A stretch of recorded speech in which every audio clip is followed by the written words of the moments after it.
Weather Service in Wilmington has issued a severe thunderstorm warning for central Darke County until 4:15 p.m.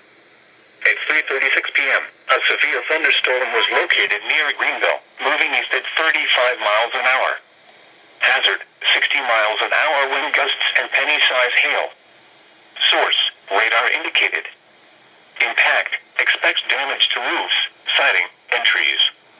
Locations impacted include Greenville, Versailles, Arcanum, Bradford, Ansonia, Webster, Wayne Lakes, Gettysburg, Union Corners, Darke County Airport, State Route 47 and U.S. Route 127, Abbotsville, Sharps Crossing, Horatio and Pikeville. For your protection, move to an interior room on the lowest floor of a building. To report severe weather, go to our website at weather.gov/ILN and submit your report via social media when you can do so safely. Torrential rainfall is occurring with this storm and may lead to flash flooding. Do not drive your vehicle through flooded roadways.